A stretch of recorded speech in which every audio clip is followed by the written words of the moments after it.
What does Syracuse need to prove against Tennessee? Let's talk about it.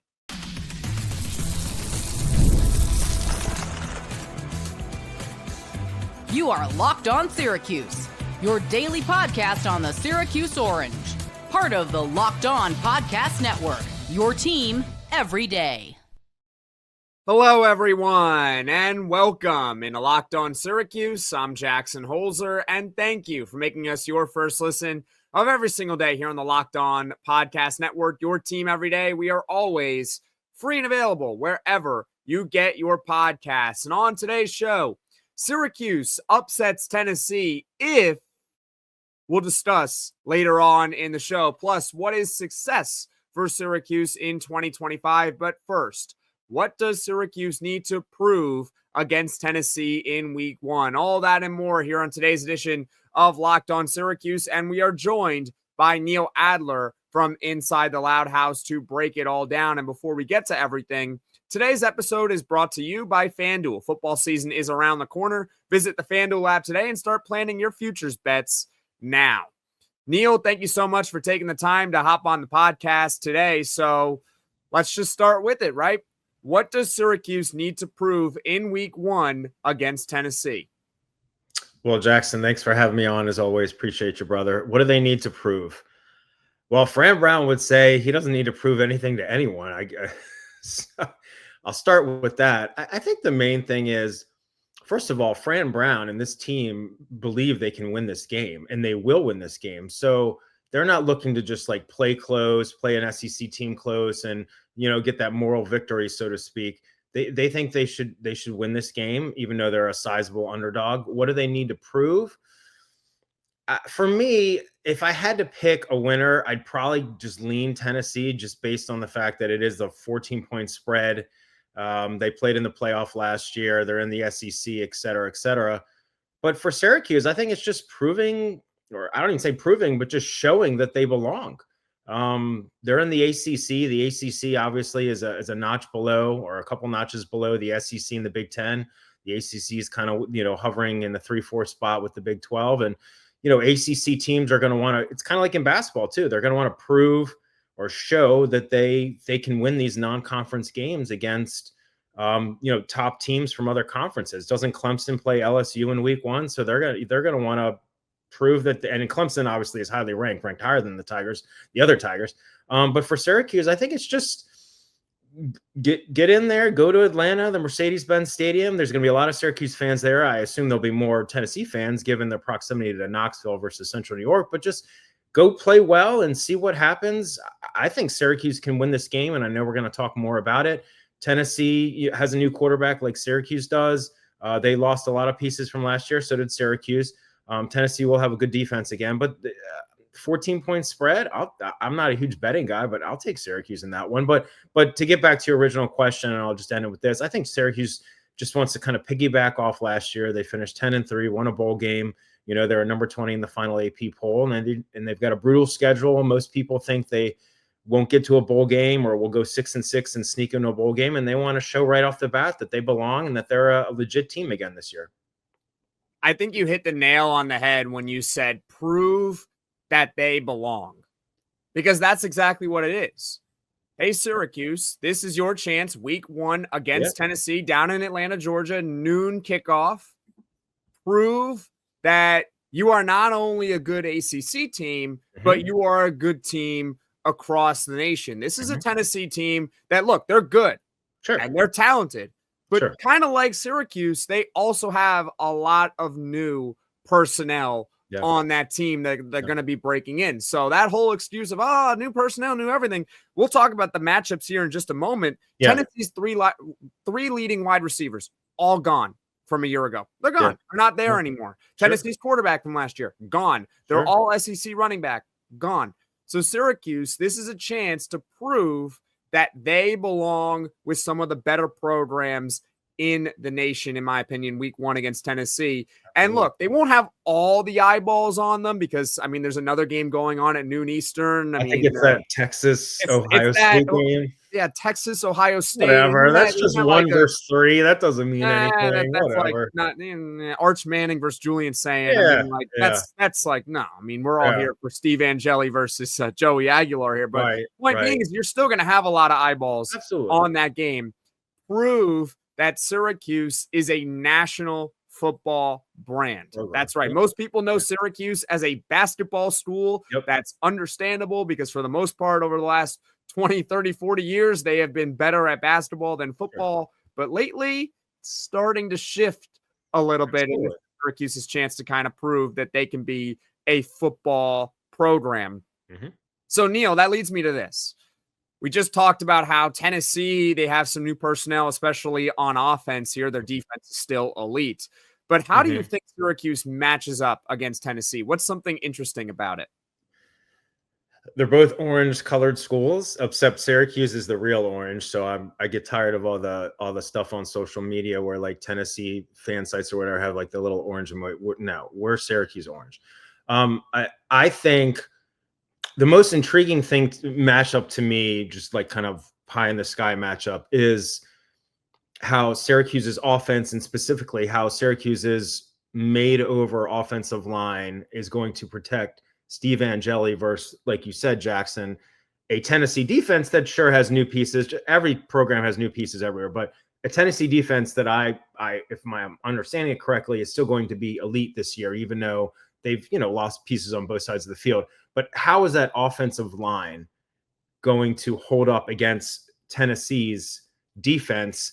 Are they going to be able to protect Steve Angeli? Look, Steve Angeli is a redshirt junior. He's got college experience. I know you've talked about it ad nauseum as well. He had that great, second quarter drive against Penn State in the CFP semifinal, but he still doesn't have a ton of college reps.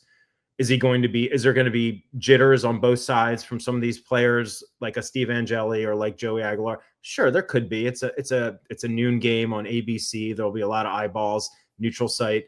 But the thing for Syracuse is I'm not as sold on Tennessee's offense this year. And Aguilar, if I'm not mistaken, didn't he have like the most interceptions in all of FBS last year or something like along those lines? It was up. He had a lot. And he's a good quarterback. You're right, but he's still an all-conference player. Like he still deserves respect. But he does turn the ball over. Yeah, so like I'm just my main focus is going to be how is that Syracuse offense going to hold up against a good Tennessee defense, and especially how is that offensive line for Syracuse, which is vastly made over. How is it going to protect Steve? How is it going to do in the run game with Willis and assumably Nixon will get reps too? That would be like the main thing to me. But how does Syracuse match up overall? Again, I don't think Tennessee has like this elite offense. Again, this is all on paper right now because we haven't played a game. But I don't think their offense, like you mentioned with the receivers and the running back and the new quarter, I don't think their offense is necessarily elite. Now, I also don't know where Syracuse's offense is going to be this year because, as we've talked about ad nauseum, Kyle McCord's gone, Gadsden's gone, LaQuinn Allen's gone, Jackson Meek's gone. I could go on and on and on. But they also have, two nice running backs and a loaded wide receiver room. And I think Valari is going to be a good tight end, solid tight end. But it's just there's a lot of unprovenness, so to speak. So with that Tennessee defense, again, looking like it's going to be elite, I think that's the big kind of X factor, so to speak, against Syracuse's unproven offensive or newer offensive line. But overall, I think Syracuse, I don't understand why it's a 14-point spread, but I'm not a Vegas odds. I don't know. So Tennessee is number 24 in the AP preseason poll. I don't remember what they were in the coaches poll. I know Syracuse didn't get any votes in the AP poll. They got some votes. But I mean, I don't know. I think there are a lot of teams, and I like Tennessee. My son lives in Nashville. He roots for Tennessee. He roots for Syracuse too. But I think there's a lot of teams in the SEC that I would put higher than Tennessee right now. But they're still an quality SEC team. But I think Syracuse can hang with them. I think the turnover battle will be key. Getting some interceptions on Aguilar or just getting short fields for Angeli. But overall, the defense of Tennessee versus Syracuse's offense, that's where I'm a little, especially that offense. That's where I'm a little concerned. I am looking really at the trenches on both sides of the ball because I think you can look top to bottom across the board, different positions, receivers, secondary, and you could try to match up against Tennessee and try to convince yourself like, hey, I think Syracuse has maybe better wide receivers, or hey, I think Syracuse's secondary can hold up against Tennessee and their receivers and everything like that. But even though Tennessee no longer has Dylan Sampson, even though they don't have him anymore, they can still run the football pretty well. Sure. And so let's say Joey Aguilar has some jitters. Let's say their receivers can't really get open because the young Syracuse secondary, it proves to be really good right off the bat. Demetres Samuel's flying all around the field. Chris Peel proves that he should have been playing at Georgia. Deuce and Grant, they're back for Syracuse at safety. We're all feeling good about the secondary, right? Yeah. Let's say that's what happens next Saturday here. Okay, well, Tennessee, what happens when they decide to run the ball? Yeah, how's that front of Syracuse? How is this exactly? How is the Syracuse front going to contain the run? Because last year they did not do a good job against the run. They let up the most yards per carry in the ACC. Yeah. So now you're going up against Tennessee, who you know is going to have a pretty damn good offensive line. How do you know? They're Tennessee. They always have 4- and 5-star players. Exactly. I mean, a lot of money. Like that's what it is with Tennessee, and it's not no shade against Tennessee and spending the money because they got a bigger budget money on your trenches. That's the point. So I think if Syracuse can hold up and be at least pretty decent on both the lines, contain their pass rush, be able to establish a run game, and conversely shut down their running game or at least hold it down enough, they'll give themselves a pretty decent chance at an upset. Guys, you've probably heard of Viagra or Cialis. Maybe you've even tried them, but if you're looking for something beyond the usual pill, it's time to meet Rugiet Ready. Rugiet Ready is a next-gen prescription treatment designed to amplify arousal in the brain and boost blood flow. Unlike the usual pills that can take hours, Rugiet's 3-in-1 formula dissolves under your tongue and kicks in fast, on average, in 15 minutes. Effects can last up to 36 hours, so you can stay confident and in control when the moment is right. If traditional options haven't worked, Rugiet might be the answer. Over 150,000 men have already made the switch. Head to Rugiet.com/LockedOnCollege and use code LockedOnCollege to get 15% off today. That's RUGIET.com/LockedOnCollege and use promo code LockedOnCollege for 15% off. Individual results may vary with prescription treatment. Compounded drugs are permitted to be prescribed under federal law but are not FDA approved and do not undergo FDA safety, effectiveness, or manufacturing review. Please visit the Rugiet website for full safety information. We have an important request. Locked On wants to hear from you. We've put together a survey to learn more about our listeners and make your favorite podcasts even better. This is your chance to tell us what you like, what you don't like, and answer questions about our advertising. Go to lockedonpodcast.com/survey to get started. Everyone who completes the survey will be entered for a chance to win one of 10 $100 Amazon gift cards. Again, that's lockedonpodcast.com/survey. You can also find the link in the show notes. Thanks for helping us out. We are joined by Neil Adler from Inside the Loud House. We just talked about what Syracuse must prove against Tennessee. And now we can talk about the season more in general here. Neil, what do you think success is for Syracuse this season? You're not Fran Brown, so you don't need to come on here and say undefeated and win a national championship. So in your eyes, what is success for this team this season?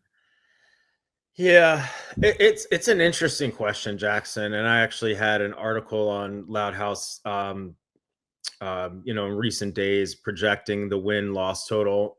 And I had on there 8-4, which might be wishful thinking. To me, though, it's not really about like one specific, like one lot, like this number of wins versus it's about being competitive against these teams that are highly ranked, at least on paper, being competitive and winning some of those games. And also on the flip side, Jackson, not laying an egg and losing to a Stanford at home. Like if Syracuse goes 7-5 or 8-4, but wins all the games that it should, and then springs an upset or two and is competitive in every game, yeah, I want them to go 10-2 or 11-1 and make the playoff, but I'd still consider that successful.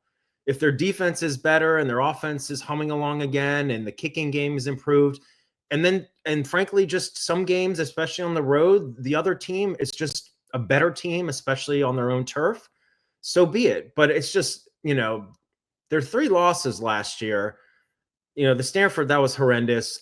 Losing at Boston College by 6 points, it was on the road. Boston College ended up, they were 7-6.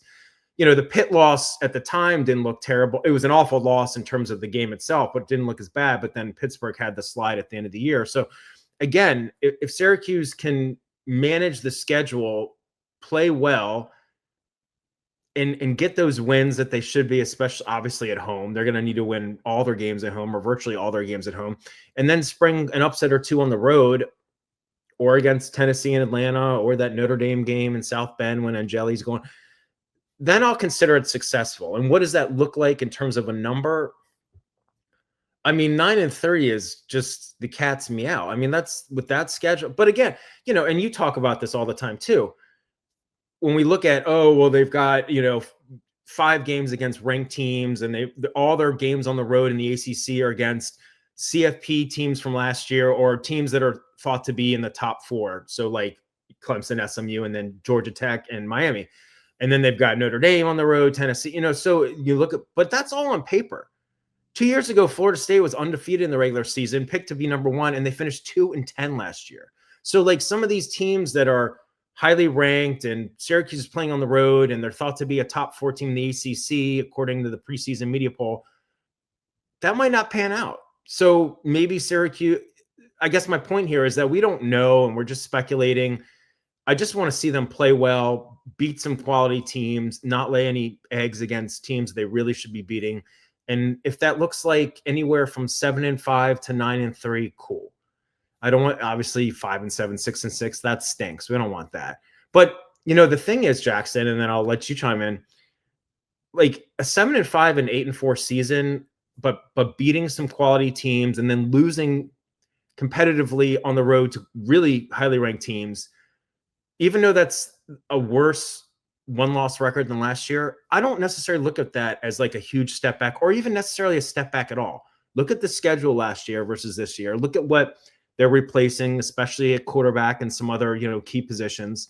It's just playing well, that defense getting better, the offense not totally dropping off, and just being competitive. And when I say being competitive, I don't want to go like 5-7, but lose every game against a tough team by 3 points, because that's still like a moral victory nonsense thing. But still, even if they're going to lose some games to quality teams on the road, for instance, don't get blown out.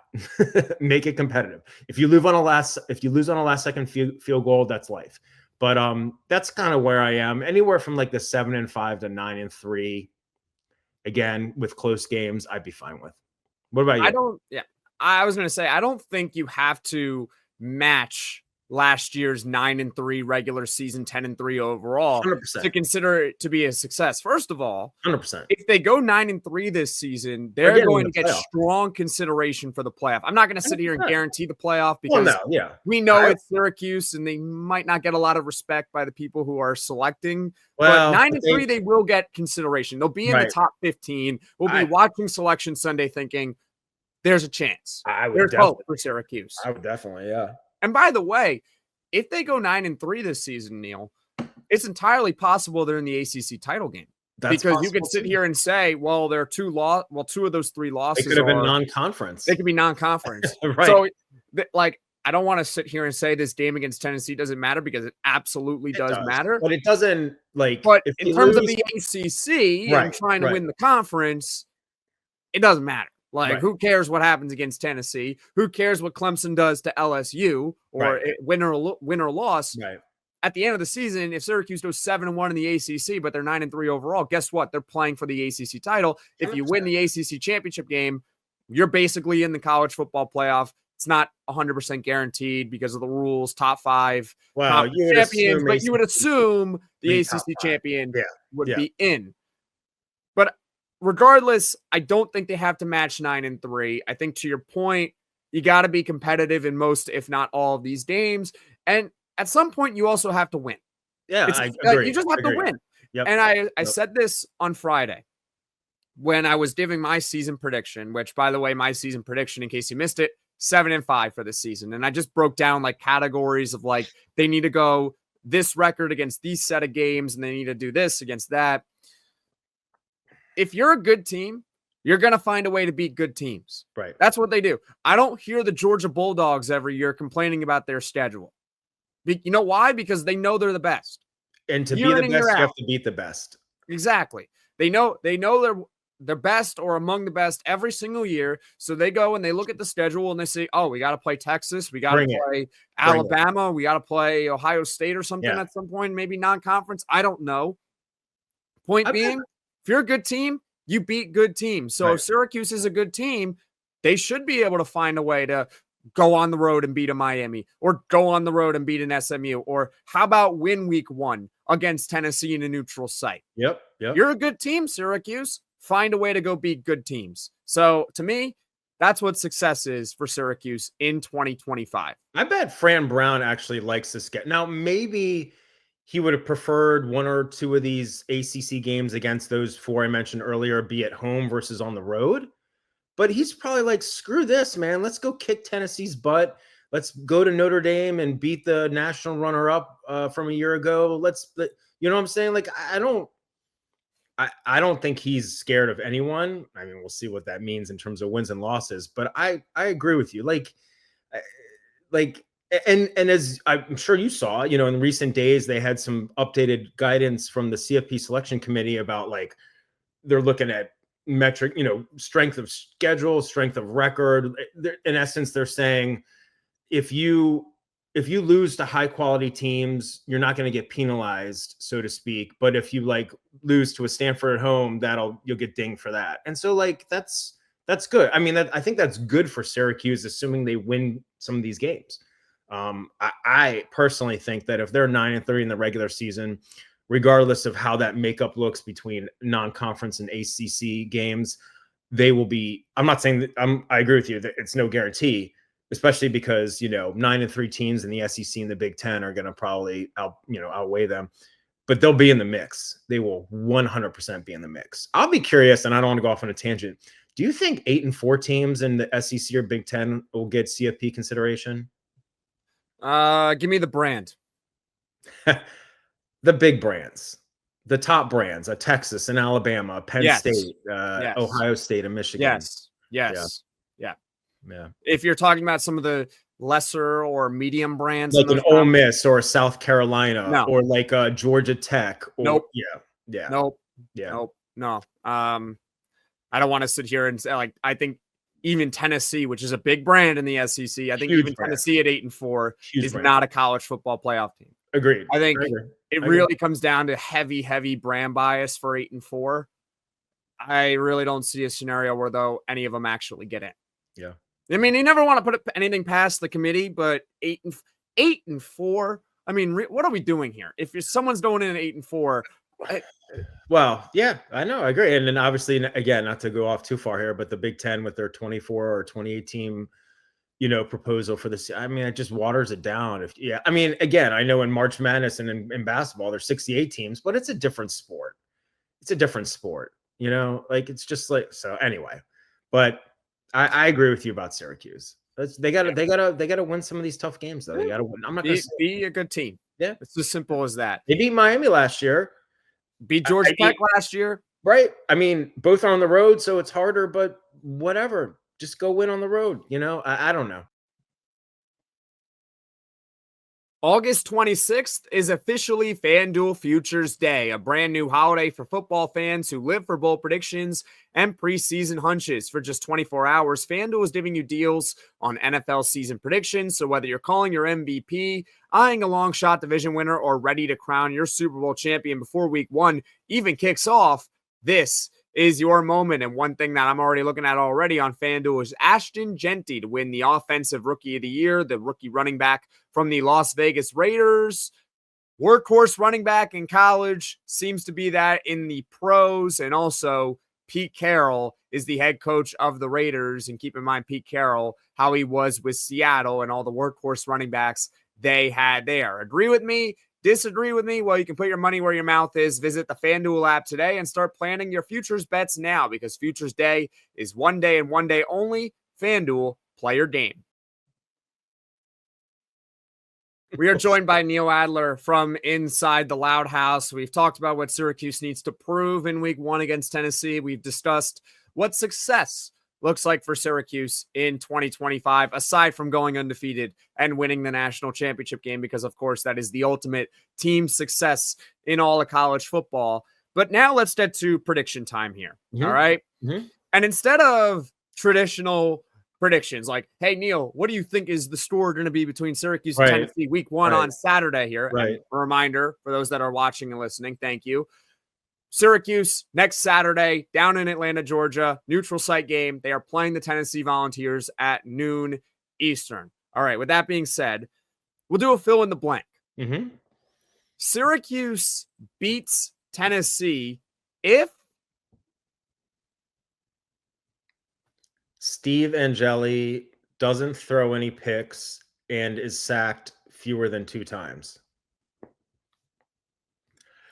I'm just saying that because it gets back to when you said earlier about the trenches on both sides of the line, dude, that was an awesome point, and I totally agree. Given who Syracuse is playing and like where Syracuse is based off this year versus last year, so again, that offensive line has got to hold up against that front from Tennessee, and okay, so fine, like Steve Angeli can throw one interception, a fluky interception, they can still win. My point is that Syracuse has to win the turnover game. And I mentioned that earlier with Tennessee's quarterback. They got to get some turnovers against Syracuse. Got to get some turnovers against Tennessee. Get some short fields. Get some scores. Not rely on field goals. But that offensive line has really got to hold up. And I think if Syracuse, if Angeli doesn't have a lot of turnovers, if Syracuse doesn't have a lot of turnovers, that'll be key. And I think if that offensive line does well and that enables the run game with Willis and Nixon to also fare well, sustain drives, keep Tennessee's defense on the field and tired, I think that could be, one of the keys. I think Syracuse wins this game if Steve Angeli does not turn the ball over and Syracuse overall has 1 or less turnovers in the game. Absolutely. And on defense, they hold the Tennessee running backs under 4 yards per carry. Because if you hold the running backs under 4 yards per carry, you're going to make Tennessee a pass-first team. Yeah. And if you make them a pass-first team, all of a sudden their advantage of being in the trenches, they might be able to hold up in pass protection, but it's a little bit less than beating a team to death with the ground game. So in order for Syracuse to win this game, they're really going to have to slow down the Tennessee running backs, and they're also going to have to keep turnovers to a minimum. 1 or less. You get 1. That's it. You get 1, and it better not be some sort of pick six. It better be one of those turnovers where they're at midfield, and I don't want to wish this, but Yassine Willis fumbles the football at the 43-yard line of Tennessee. It's kind of like the one spot where you're in that kind of the no man's land of football area where, okay, like if you have to pick a spot where you want it, right? You would have to pick a spot. It's like if they went for a long field goal. It's like they went for a long field goal and didn't get it, and it's just okay, fine. So they also have to make their field goals. Who is going to be the kid? Is it going to be Jaden O? Or are they dudes like splitting duties? I've read all kinds of different things. Like, I mean, not my theory, but my idea, because I think Jaden O has a bigger leg. Yeah. Is to have Jaden attempt the longer kicks. And have Trip Woody, if you think he has more accuracy, right? Have him go shorter range. So anything within like 40 yards, send out Woody, because all you need really to hit those is a high pop-up. Yeah. Last year, Syracuse struggled with the high pop-up, and it drove me nuts. Yeah. It's not. Look, I'm not going to sit here and say I can do what they do. No. But at the same time, if you're a Division I kicker, it should not be that hard to hit a high pop-up from 35 yards. Like, you don't have to put a lot of oomph on it. You're going to have the leg for it naturally. They just got to be competent and hit those, shorter ones, because you don't want Fran Brown and the special teams coordinator and all that to have to like always be like worried, like, okay, so it's like this okay, we got to go for it. It's like 3rd and 5 from the 25 and or from the 15, and it's a 32-yard kick, and we should really be kicking a field goal. But like they got, and granted, we want them to be scoring touchdowns, not field goals all the time, but we don't want it to be a liability. So, but I agree with your point there. And it's interesting because your point about if they're less than fewer than 4 yards a carry is a great point, because that makes them more of a passing team. And Aguilar, again, I said earlier about his interceptions. He's still a talented quarterback, but it's a new system for him, just like it is for Angeli. And you mentioned earlier about the turnover and receivers at Tennessee. I think Syracuse, I don't know if they're going to have an advantage on the front, in terms of their defensive line against Tennessee's offensive line. But, I hope that Syracuse's back, side, whether it's the, linebackers as well as the secondary, could hold their own. Demetres Samuels is super young, obviously, but he's talented. Chris Peel, like you mentioned, Grant, Chestnut, Barry Buxton. I think those guys will hold up. I think the linebacker. I think Derek McDonald's is primed for a pretty solid year. I don't know. It's kind of time for Derek McDonald. It's time. Yeah. It's time for him. You see the flashes, you see the potential. It's just Absolutely. like, all right, time to make the play. It's time. Yeah. Yeah. So, the linebacking crew, I don't know. I guess is the other starter going to be Gary Bryant? Is that probably? And when the depth chart is released, I imagine it'll be Gary Bryant. Yeah. So, I don't necessarily see Tennessee like throwing for 500 passing yards. I don't see that being the case, but I agree with you. Syracuse has got to push forward and not let Tennessee get out of control with the run game. Well, Neil, thank you so much for taking the time here on Locked On Syracuse. Is there anything else you'd like to add? No, go Orange. I think it's going to be a competitive first game, and I'm excited about the season. And I think Syracuse is going to win at least 7 games, go to a bowl, and it should be fun. I think so too, because I'm also picking Syracuse to win at least 7 games by saying they'll go 7-5. Neil, where can people find you on social media? No, I appreciate that, brother. So my handle on Twitter is Damn Twin, because I'm a twin, and inside the Loud House is Loud House FS. Thank you. Awesome, Neil. Coming up on Locked On Syracuse, we've been working on it for quite a bit here. Neil will not be on the next episode, but that's okay, because we'll have another guest on the show, but it's going to be a little bit different here. A crossover podcast with Locked On Vols host Eric Kane. So stay tuned, because that's what's coming up next here on Locked On Syracuse. And folks, thank you all so much for watching. Thank you all so much for listening. If you like this podcast, be sure to hit that like button. If you really enjoy the podcast, be sure to subscribe to Locked On Syracuse and tell all your friends about the channel so this channel can grow and reach all Syracuse Orange fans. And I will see you all again soon.